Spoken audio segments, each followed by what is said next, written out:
Ya. Melambat laun muncul kegoncangan.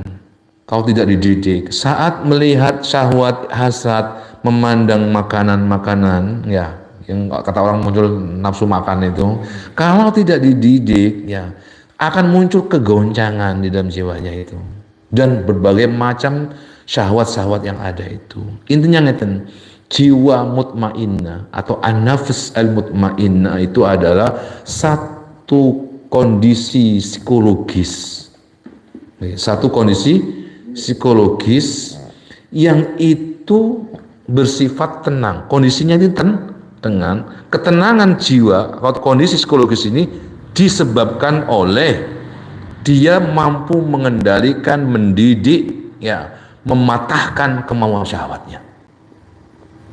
Sehingga lek wis niki saged dididik, saged dibimbing atau ditaklukkan, maka manusia akan sakanat tahtal amri. Jika diperintah oleh Tuhannya, dia akan tenang menjalankannya. Kenapa jenengan tidak pernah bisa khusyuk dalam sholat? Karena banyak syahwat yang berkeliaran di dalam otak kita. Kenapa saat jenengan misalnya habis sholat kepingin lancing, langsung pencing, nggak bisa tenang saat habis sholat itu? Karena banyak syahwat yang berkeliaran, ittirab, mengguncang jiwa seseorang. Ya, bahkan at-tahiyatul sudah merencanakan habis ini mau ngapain. Syahwatnya sudah merancang. Sehingga ketika jiwa manusia ya membiarkan syahwatnya berkeliaran seperti itu, muncul apa? Muncul ittirab, goncangan, kegelisahan, kegaduhan di dalam hatinya, ke dalam di jawanya, gangguan, muncul yang berbagai macam penyakit zaman sekarang tuh kebanyakan kalau kita lihat karena ketidakmampuan kita dalam apa? Memanajemen syahwat kita sendiri. Di mana ingatlah kata Allah, zuyina. Kata yang dibuka adalah zuyina, zina. Zina itu apa? Hiasan, perhiasan. Kalau saya melihat fisiknya Mas Ovi, ada zina, ada yang tidak zina. Dalam arti ada sebenarnya beliau misalnya secara fisik ya, ada zinatunnya. Zinatunnya apa misalnya? Kayak gelang. Masa jangan ngelihat Mas Ovi hanya karena gelang, kan tidak masuk akal itu ya. Jadi delok Mas Ovi delok perilakunya itu loh. Bukan delok perhiasan yang ada pada dirinya. Ingat, asyahwat itu zinatun kata Allah. Zuyyina linnasi hubbus syahwat. Manusia itu dihiasi oleh Allah suka kepada syahwat.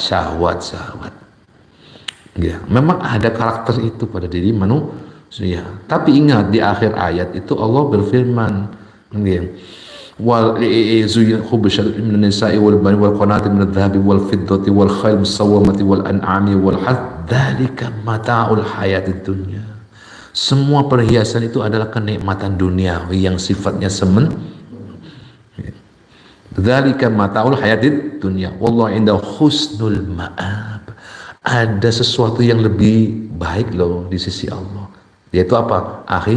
Husnul ma'ab, tempat kembali.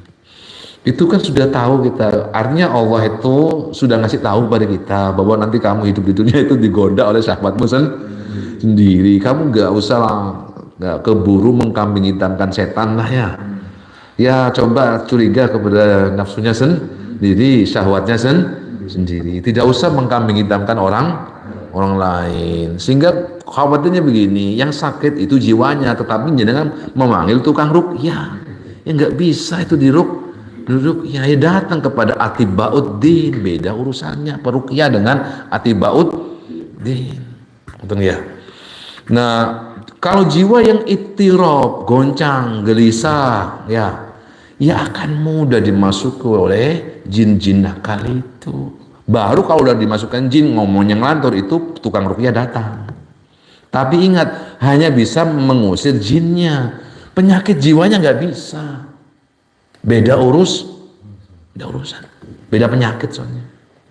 Nah itu nanti bisa kronis kemana-mana, komplikatif ya.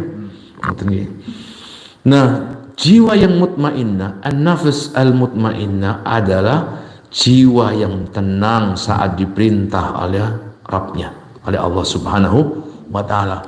Jiwa yang radiyatan, yang puncaknya dari nafsul mutmainnah adalah jika jiwa itu dipanggil oleh Allah, deadline-mu sudah selesai, ya, jatahmu hidup di dunia sudah selesai, ya, maka kamu silakan pergi dari tubuh itu, dari kendaraan itu, menuju ke alam berikutnya, itu alam barzah. Jiwa yang seperti ini akan radiyatan, monggo, dengan senang hati. Itu yang dilakukan oleh seluruh nabi dan rasul. Saat Nabi kita Muhammad SAW didatangi oleh malaikat malakul maut, ya, monggo, radiyatan. Kalau yang dijemput itu senang, bahagia, maka malaikatnya juga bahagia. Apalagi Allah Subhanahu marudiyah, diridha. Itulah puncak jiwa manusia nanti itu, di situ. Makanya kita latihan ya sedini mungkin. Berangkat dari mana? Ketika dipanggil oleh Allah, itu aja dulu.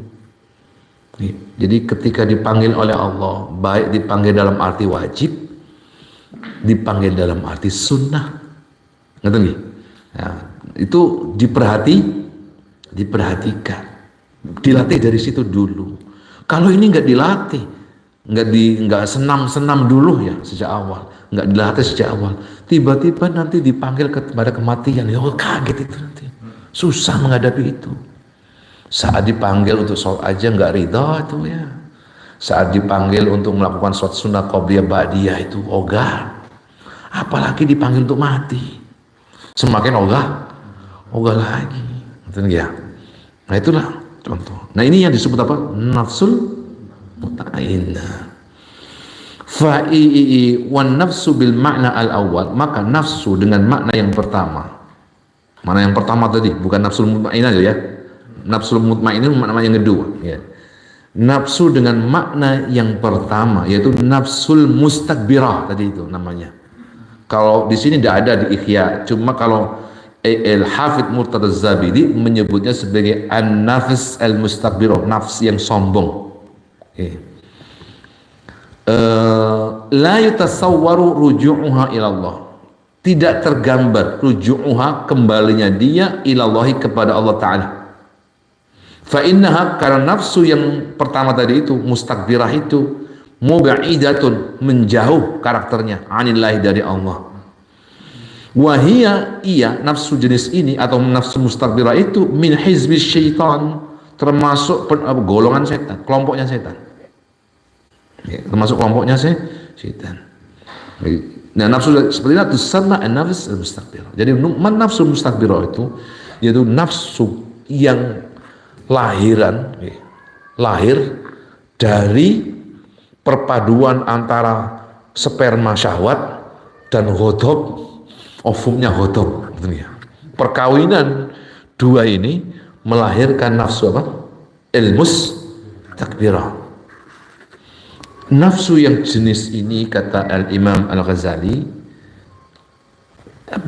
tidak bisa kembali kepada Allah. Bisa kena ini. La yutasawwaru ruju'uha ila Allah Ta'ala. Nafsu yang jenis ini, dan ini ada ya pada diri manusia nih, atau keberadaannya mungkin seperti api dalam sekam. Sewaktu